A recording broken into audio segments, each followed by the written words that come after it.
What's up, guys? I hope you're doing well. James here from jamesdforesight.com.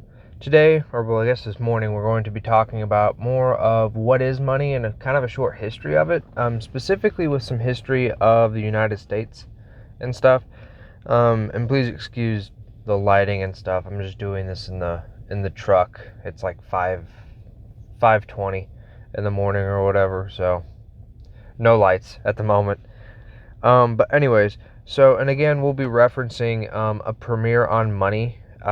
It's kind of I guess, a little pamphlet in a way, written by John William Wright Patman, who was on the subcommittee on domestic finance of the House and Banking and Currency Committee. Back in the 60s is when this was written. I think it was 64 or 65, one of the two. But anyways, he talks a little bit about like gold and silver for the Romans and stuff like that. That seems to be kind of a typical go-to. I mean, that's history that most people know, is how they would use like gold and silver pieces to transact and similar. But more importantly, what he defines money as for his purposes, because I mean, you can define terms specifically in whatever you're going to argue, right? And so with him doing money, this is how he's choosing to define it.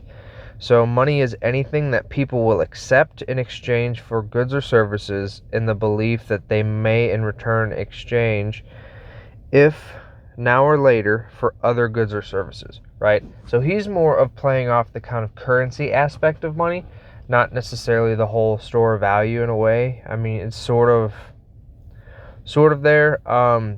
He's arguing it from more of a transactional base, right? So we consider this money because we can use it for future transactions, for future goods and services, and so on. So sort of I guess, the store of value in a way, as long as that's enforced, in this case by government, which we'll get into in a minute. And so talking about earlier forms of money in America. So in colonial times, the earliest settlers used wampum more than anything else for money, which was basically clamshells strung together like beads.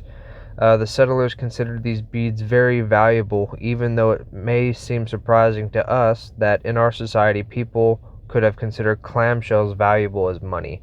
It's mostly because this is what Native Americans used as trade, according to this. And so in 1637, the government of Massachusetts made wampum legal tender and fixed the exchange value between wampum and white clamshells, and that made of black clamshells. And so they had the different colors represented like different kind of units in a way, like how we have like a $1 or a $5 bill. Okay, so and in 1641, the New Amsterdam Council fixed the exchange value between wampum and Dutch money. New Yorkers continued to use wampum as their chief currency as late as 1672. As late as 1693, people could pay the ferry charge from New York to Brooklyn in wampum, right? And so, people throughout history have used basically anything that could be considered value. Clamshells, specific types of rocks. Some people would use like big stones and basically carve in them as ledgers. Similar things like that. And so people would basically, anything that someone or a culture or society deemed as valuable, they would use, or could have used, we'll say, right? And so basically fast forwarding more into the kind of revolutionary time, so maybe like late 1700s. So we have something called the Continental, and there's a phrase that I've seen used quite a bit in various, mostly older textbooks or older books in general. It's like it's as valuable as a Continental, or not worth your Continental, because actually people don't realize that, the United States has already dealt with one hyperinflation, and that was of the Continental for the currency, for a few reasons that I don't think we'll go too much in depth. And if you guys want, I'll probably do something looking more into that history a bit, probably as more of like one of the larger blog posts that I do. If you notice, sometimes I'll do like much longer term, like 8 or 9 pages sometimes, just to go more in depth and stuff, and start citing like a lot.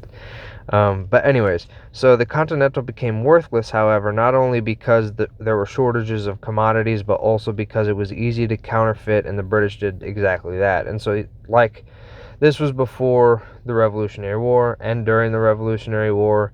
And so when commodities became scarce during the time, you had nothing to really back it up, respectively, or at least not the same amount. That's his argument. And basically, it was also easy to counterfeit. And so, as kind of an act of war, the British apparently would counterfeit the money and therefore inflate the currency drastically, and kind of hurt the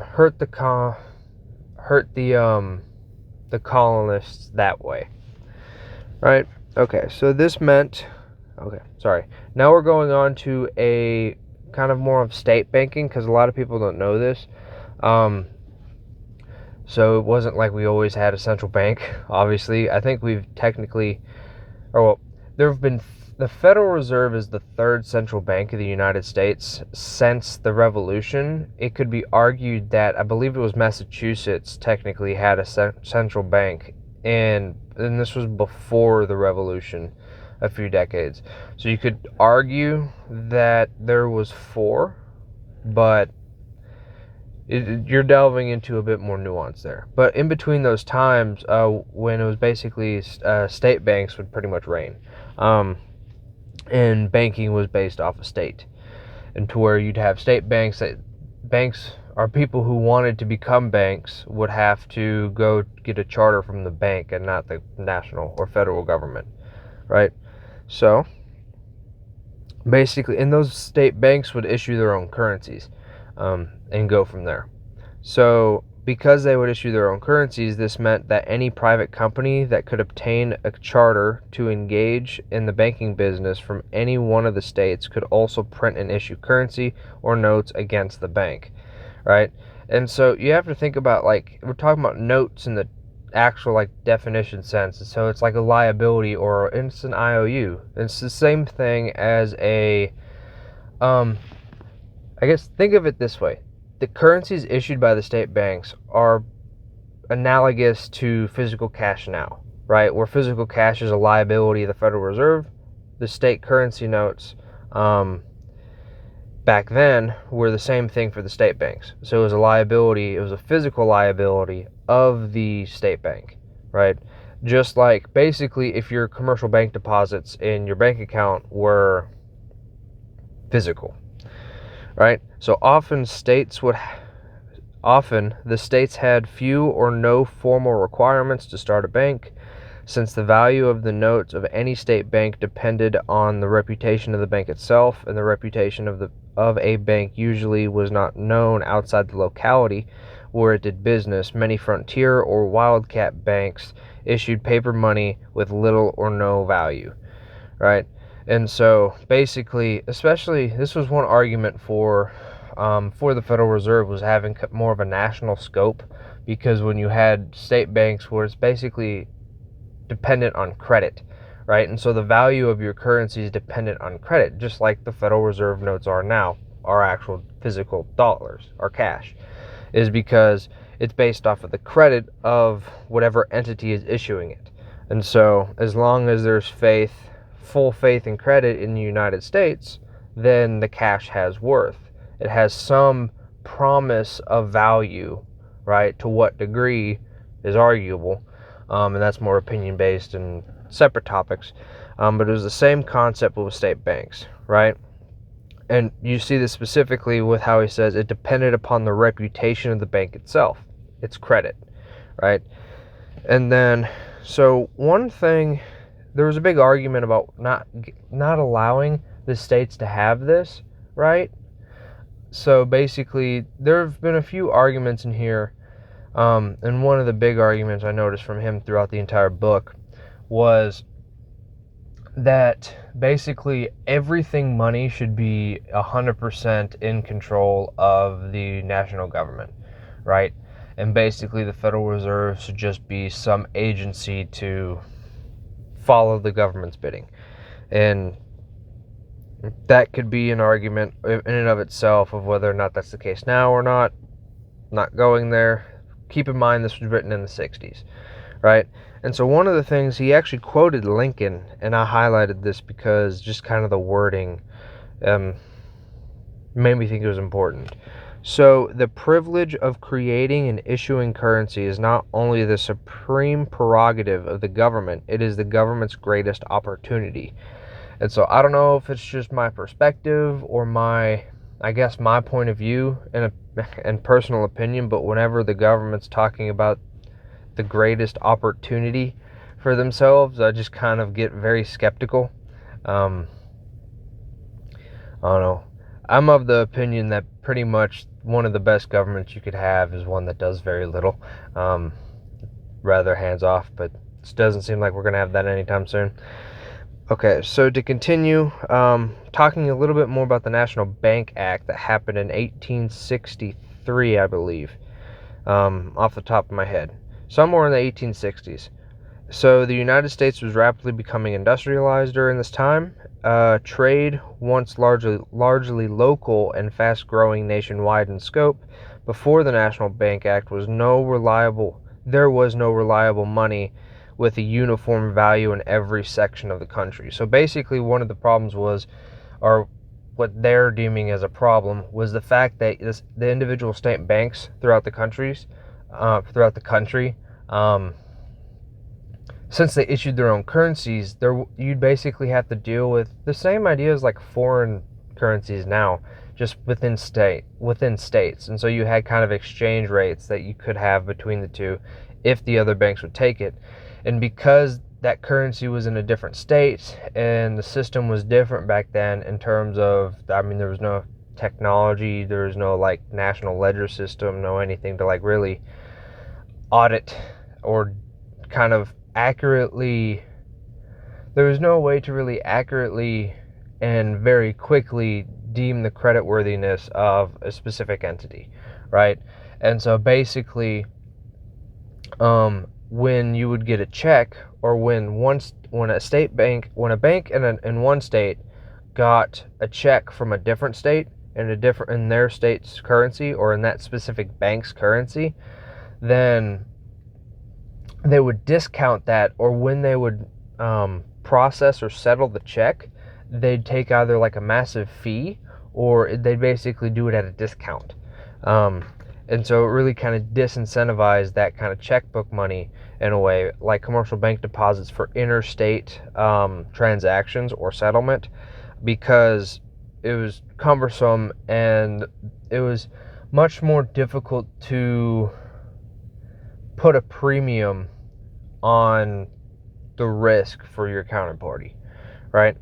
And so that's one argument for the National Bank Act, which is basically kind of deeming a national currency for these transactions to make it easier. And one of his reasons for doing this, or for arguing for it, was the industrialization of the United States, and basically trade going nationwide, and commerce just becoming more of a national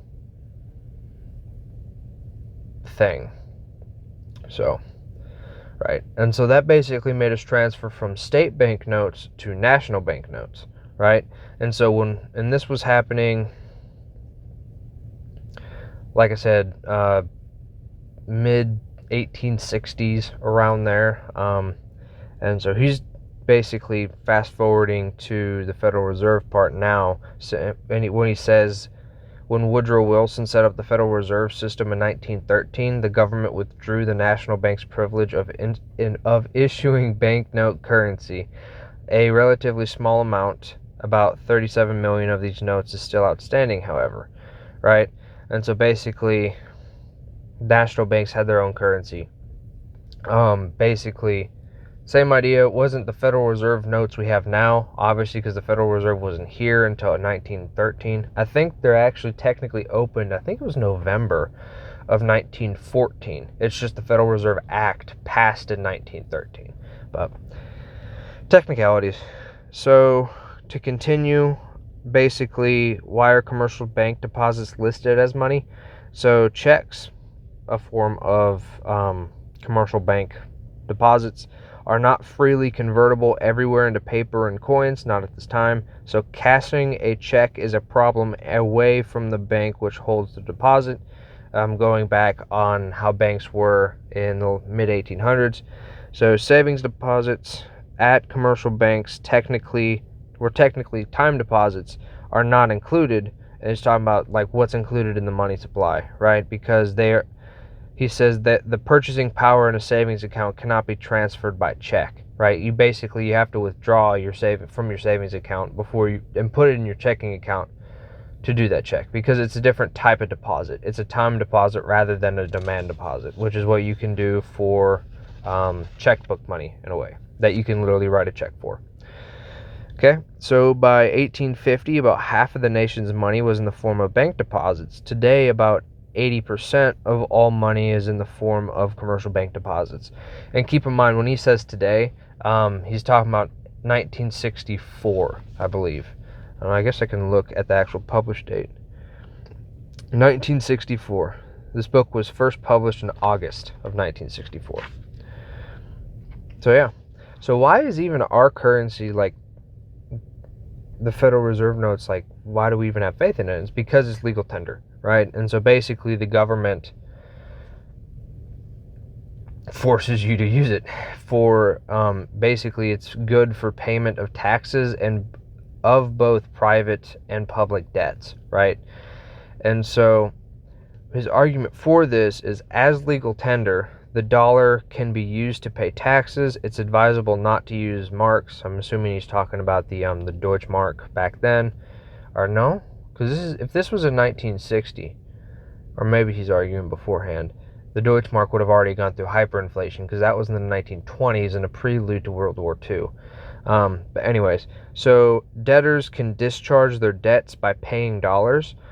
This is what a court will order debtors to do if they are sued for non-payment. This makes the dollar valuable to creditors because debtors wishing to acquire dollars to pay debts will exchange valuable commodities or services for it.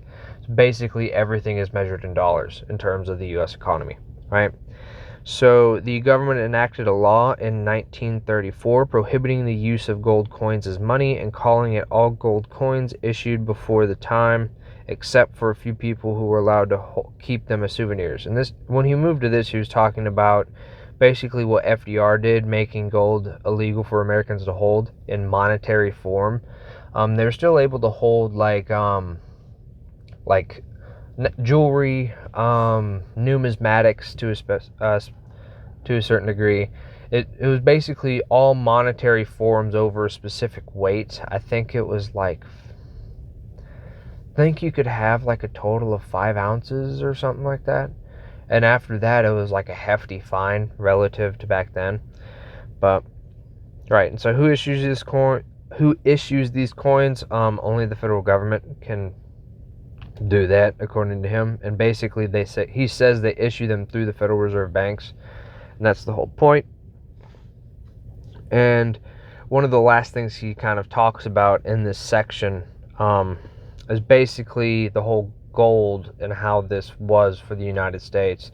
How we used to be on a gold standard, basically, to where like everyone could exchange it for gold until FDR in 1934. I'm assuming this is when FDR was. I don't remember when his presidency started specifically. Considering, I believe he was president during the Great Depression. And so I think I don't remember when he died, because he's the one who had, I think, 4 terms as president off the top of my head. So, I don't know. But anyways, basically taking us from a gold standard to a gold exchange standard, which essentially means, a gold standard is where even citizens can redeem their dollars for gold. A gold exchange standard is only foreign countries can do so, right? So basically, gold was used as settlement between countries, but couldn't be used between people or businesses. So there's that. And we were basically just, and we as in terms of citizens were basically left to just like private commercial banks that issue checkbook money, right? So, and he even explicitly states like what's backing the Federal Reserve notes. And so he says American citizens holding these notes cannot demand anything for them except A, that they be exchanged for other Federal Reserve notes, so helpful, and B, that they be accepted in payment of taxes and all debts, public and private. So basically you can use these and this is all you can use. And that's why it's important, according to him. But yeah. But anyways, especially like the nuances between a gold standard and a gold exchange standard, those are kind of the biggest takeaways, because that's one of those things that it's kind of a little nuance that I think people get wrong when you hear about, I think it was August 15th. Yeah, August 15th, 1971, when Nixon took the dollar off the gold standard. That's kind of the typical phrasing you hear. But he technically took it off the dollar, or I'm sorry, he technically took it off of the gold exchange standard because he did what's called closing the gold window, which means foreign countries could no longer settle in gold with the United States, right? And so that means basically completely cutting off all ties with gold. If you want to be technical, the gold standard ended in 1934 with FDR basically making gold illegal for citizens to hold, because we were technically no longer on a gold standard, because Americans themselves could not redeem their dollars for gold, right? And then it wasn't until 71 that Nixon took it off the exchange standards, so even foreign countries couldn't settle in gold. And then I believe it was President Gerald Ford in 1974 who made it legal for Americans to have gold again. I don't remember which month that was in though. But anyways, I'll quit my rambling and we'll leave it at there for this one. So anyways, I hope you guys have a good day, and I'll see you on the next one.